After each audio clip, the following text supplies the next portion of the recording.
When should you close credit cards with zero balance?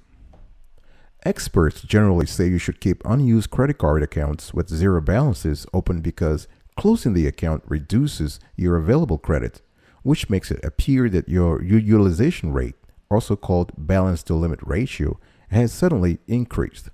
But there are three situations, and three only, where it may make sense to cancel unused accounts. Find out which ones.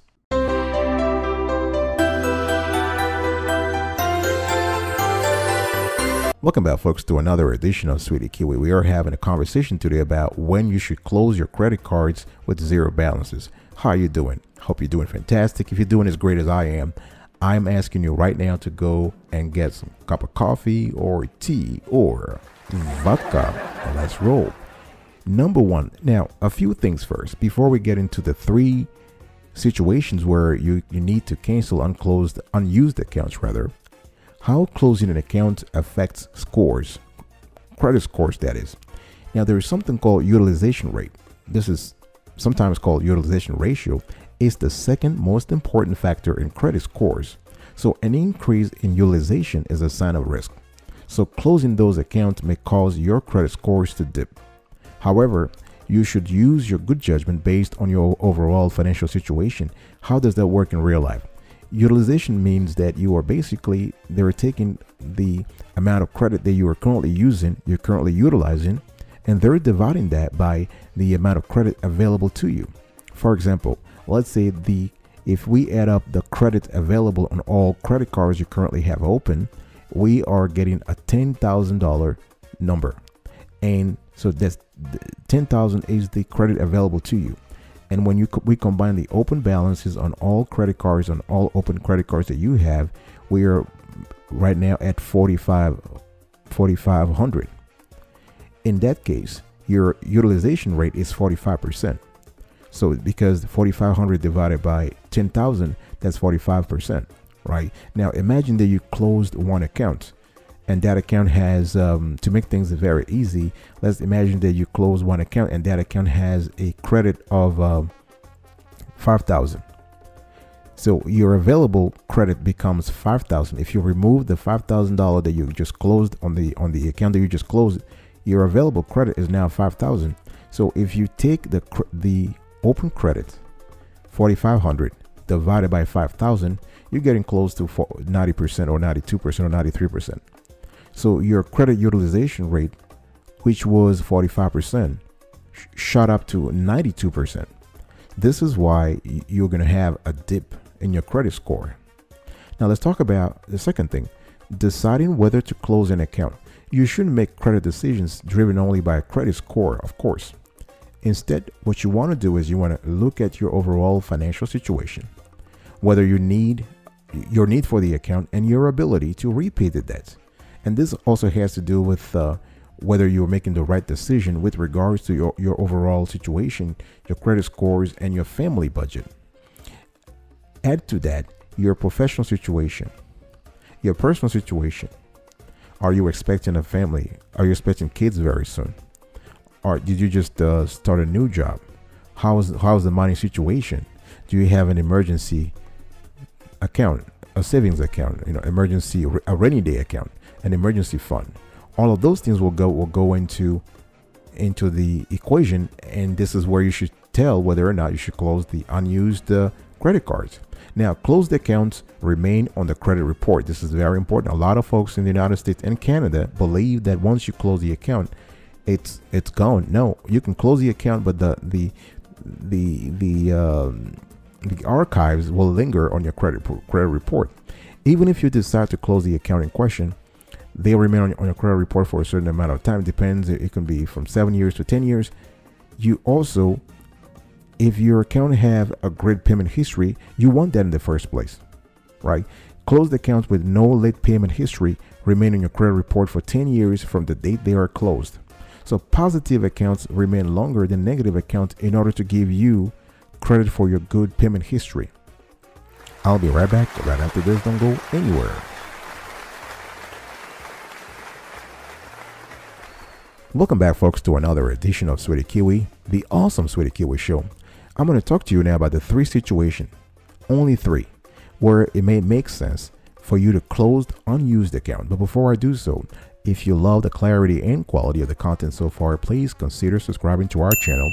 We drop these beautiful shows every single day. Rain or shine, we cover a lot of topics, not just finance. We cover sports, entertainment. We cover wealth management, investments, you name it. We are the largest infotainment show. 3 situations where it may make sense to close unused accounts.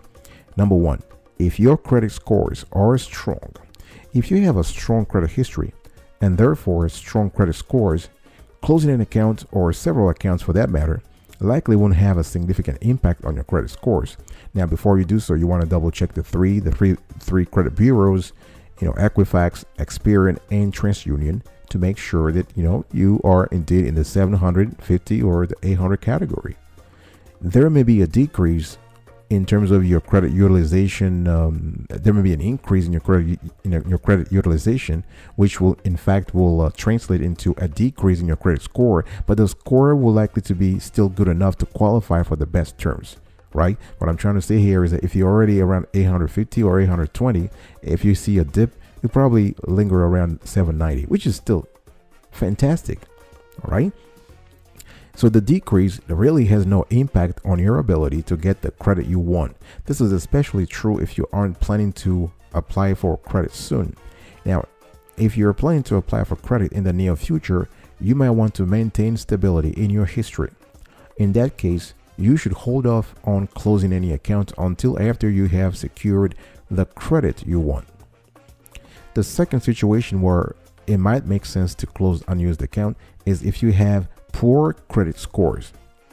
We talked about the most beautiful credit scores. Now we're talking about the ugliest credit scores. So at the other end of the spectrum, you have people with serious credit problems who already have poor credit scores. Now, if you're having trouble managing the debt you have, and this open accounts represent temptation, because that's the key word here, temptation. You see, quote unquote, free money, and you're thinking, I'm having problems already. I might be tempted to even tap into that credit. So it may be in your best interest in this particular case to close the unused credit cards so that you don't endanger your financial situation further. You don't add fuel on the, you don't add fire on the fuel or fuel on the fire. I don't even know this metaphor anymore, but yeah, you don't really sort of make more complicated a situation that is already complicated, right? So if you're having trouble managing the debt you have, don't keep an account sitting there that tempts you to dig yourself deeper into debt. Number 3, if your scores are borderline. So borderline, I'm talking you're around 500, you're average, but again, 500 is not really that good. So those who are on the borderline in credit score terms have a little bit more difficult choice, right? Because marginal credit score, that's how experts call them. Marginal credit scores often indicate a person is close to their limit in terms of the debt they can manage. In other words, they have a high credit utilization rate, high CUR. So if you find yourself right now in a marginal situation, you shouldn't be taking on new debts. No. You can't take more new debt unless your financial situation has improved. Rather, what you want to do is focus on reducing the debt you already have. So if you're open to the temptation of charging more, then close the account. Believe me, it's a lot easier if it's not there. Then there is no temptation. But if you have it there, I don't care how mentally strong you are, what kind of yoga you can do to manage your temptation. We're all humans. And we're weak. People are, you have a weak moment, you can charge that credit card, and before you know it, it goes from $10 to $1,000. So if you have strong willpower and are working to pay down your existing debts, then you may want the open account for emergencies. You never know, such as getting sick or having an accident. When you've paid down your debt, you can start saving for those emergencies so that you don't have to rely on credit and can close accounts you don't use. All right, I'll be right back right after this. Don't go anywhere.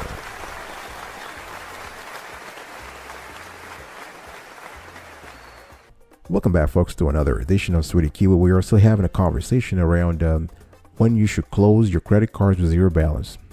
Now, let's quickly give you a recap of today's conversation here. A few things first. I talked about how closing an account affects scores, whether deciding to close, when to decide to close an account, and close the account, and the fact that the closed accounts remain on the credit score, on the credit report rather, for up to 10 years.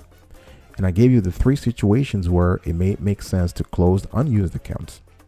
Number 1, if your credit score is already strong, if you have a poor credit score, or if your score is borderline. Now, before I wrap up today's conversation, let me give you a pro tip. For you, no matter how strong or poor your credit score is, there are a few things you need to do on the credit cards that are open. I'm not talking about the ones that are unused. The one that you're using, you want to make sure you're paying off your balance every month. Use the card for needs, not wants. Never skip a payment. Use the credit card as a budgeting tool. This is not a source of free cash you have to pay back, but use it more as a budgeting tool. Use a rewards card, because if you're using a credit card for most or all of your purchases, it may make sense to use a card that offers rewards, right? Not only you can avoid paying interest, but you also earn rewards such as cash, airline miles, or retail points. And most important, this is number 6. You want to stay under 30% of your total credit limit. This is this is pretty close to the CUR I was telling you about, the credit utilization rate. 30%. So if, for instance, you're combined, if you have a credit card that has where you have a 10,000 credit limit, please don't go above 3,000. And if you have several cards whose combined limits amount to 10,000, make sure that the aggregate of all the usages you have had on several cards does not exceed 3,000, right? 3,000 being 30% of 10,000. Okay, so one way to keep your credit score healthy is to keep your credit utilization ratio under 30%. All right, I'll talk to you next time, but until then, remember, stay marvelous.